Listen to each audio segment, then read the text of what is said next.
তই এডমিশ্যন হ'লে এতিয়া ক'ত থাকিবি? ছাৰ ভাব হৈছে গাৰ পৰাই আছোঁ কিন্তু তই একো টেনশ্যন কৰিব নালাগে, মই এটা ৰুম লৈছোঁ ইয়াতে, তই আমি দুটাই তাতে 50-50 কৰি দি মোৰ থাকিম। এইখনো দিব পৰা পইচা নাই।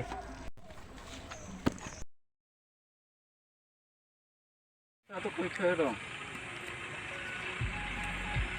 অঁ হেল্ল', অঁ আৰে ভাই তোৰ এটা কাম হৈ গ'ল, ইয়াতে তই টিউশ্যন কৰি থাকিব পাৰিবি। কালিৰ পৰা টিউশ্যনত আহি যাবি, মই কৈ দিছোঁ। ঠিকে আছে ঠিকে আছে। তাতে ভাড়া ৰুম পাইছোঁ দে। আৰু পইচা ৰ মোৰতো পইচা নাই। মই ইয়াতে টিউশ্যন কৰা আহিছোঁ, আধা তোক দিম, আধা মই ৰাখিম দে। তোৰ ভালে মোৰ ভাল দে হ'ব দে। মই টিউশ্যন কৰিব সময় হৈছে, হ'ব দে।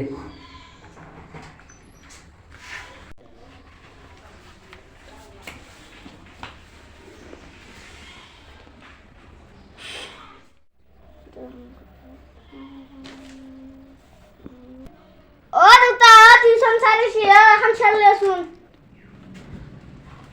চাৰিছি এখনি তুমি পঢ়াচোন। জন্ম শিক্ষা কৰ্মজীৱন ছাৰ এখনি হওক।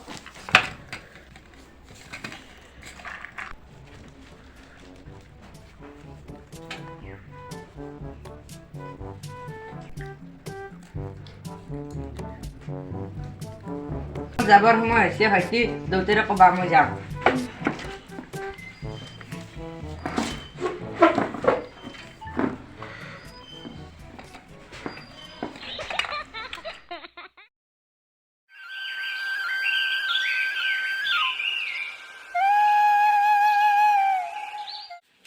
একমাহ হ'লে পইচাই দিলে মালিকে।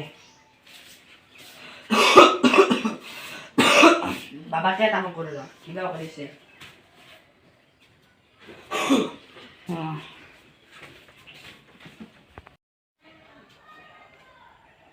হেল্ল', খুৰা কওক। নাই নেকি? আমাৰ ইয়াত ক'বাচোন, মোৰ জ্বৰ হৈছে, মই মেডিকেলত যাব লাগিছিল, পইচাও নাই বুলি ক'বাচোন। হয় নেকি? দিয়ক তে মই শেষ কম আহিলে। দে।